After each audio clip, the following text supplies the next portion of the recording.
അച്ഛനും അമ്മയും വരും. അവരോട് എന്താ പറയാ, വരണ്ടാന്ന് പറയാനും പറ്റില്ല. കൊല്ലത്തിൽ വരുന്ന ഒരു ഓണല്ലേ. എന്റെ ഒരു മാർഗം ഉണ്ടാവും.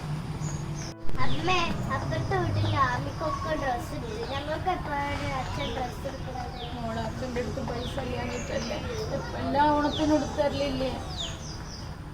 എനിക്ക് അച്ഛൻ വാങ്ങിത്തന്ന ഉടുപ്പാണ്. എന്റെ ഉടുപ്പൊന്നും എനിക്ക് അച്ഛൻ ഉടുപ്പൊന്നും വാങ്ങി തന്നിട്ടില്ല. എന്റെ അച്ഛൻ്റെ അടുത്ത് പൈസ ഇല്ല. അപ്പൊ ചെയ്യാ, നാളെ ഇപ്പൊ തിരുവോണമല്ലോ, കയ്യിലാണ് പൈസ. കുട്ടികൾക്ക് ഡ്രസ്സ് ഇട്ടില്ല, എന്താ ചെയ്യാ? എവിടേക്കും പോകുന്നില്ല, എല്ലാവർക്കും ഓണക്കോടി എടുത്തു. ഞങ്ങൾക്ക് എപ്പോഴാണ് എടുക്കുന്നത്? അച്ഛനടുത്ത് പൈസ ഇല്ല, ആകെ കുടുങ്ങിന് പച്ചന്. ഞാൻ എന്തായാലും ബസ്സിലാക്കാനെ പോയി കാട്ടോ മോനെ കേട്ടോ.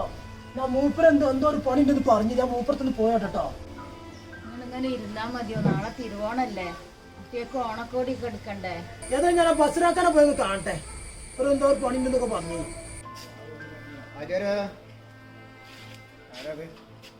സുഖട്ടാ, രാജൊന്ന് പണിക്കൊന്നുമല്ലോ.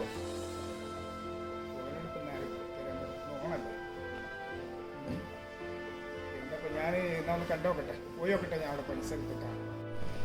എന്താപ്പാ കുഞ്ഞച്ചേട്ടൻ പറഞ്ഞത്? രാജു ഇന്ന് അവിടെ പണിക്ക് വന്നിട്ടുണ്ട്. ബുദ്ധിമുട്ടുണ്ടാവും, ഓണക്കല്ലേ. ഞാൻ ഇപ്പൊ അവനോട് അവിടെ പണിക്ക് വരാൻ പറഞ്ഞിട്ടില്ല. എന്തായാലും അവിടെ ഒന്ന് പോയോക്കട്ടെ. രാജു, ഇപ്പൊ ഇന്ന് പണിക്കാൻ നിൽക്കുക. ഞാൻ എന്റെ പെരിയിൽ പോയി ഇങ്ങോട്ട് പോകാറ്. അപ്പൊ ഇന്നിപ്പൊ എന്തിനാ പണിക്ക് വന്ന്? നല്ലൊരു ദിവസമായിട്ട് ഞാൻ എന്റെ ബുദ്ധിമുട്ടുണ്ട് വന്നാണ്. ഞാൻ വാടകയുടെ പൈസ വരെ കൊടുത്തില്ല. ഓണത്തിന് ഞാൻ കുട്ടികൾക്ക് ഡ്രസ്സ് വരെ എടുത്തില്ല. അത്ര ബുദ്ധിമുട്ടില്ല ഞാൻ. അതുകൊണ്ടാണ് ഞാൻ ഇന്ന് പണിക്കുന്നത്. അതൊക്കെ നമ്മളെ രാജു ഇവിടെ വന്നീനാണ്. ഓന് കുറച്ച് സാധനങ്ങൾ കൊടുക്കണം കേട്ടോ. എന്താ വാങ്ങിച്ചെങ്കില് ഓക്കെ.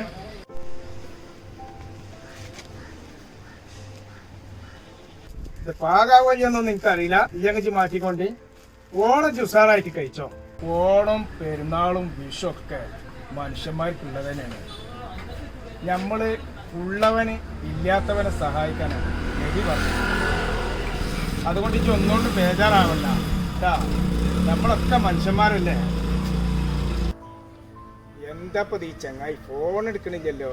കണ്ടം മേലെ കണ്ടം. എന്താ സുഖട്ടാ? ഏയ് സുഖട്ടാ, എന്താപ്പ ചെയ്യാ? പിന്നെ എങ്ങനെ ഫോൺ അടിച്ചെടുക്കുക? പണ്ടൊക്കെ ആൾക്കാര് വീട്ടിലിരുന്ന് ഓണം കഴിച്ചിരുന്നത്. ഇപ്പൊ വഴിയരികില്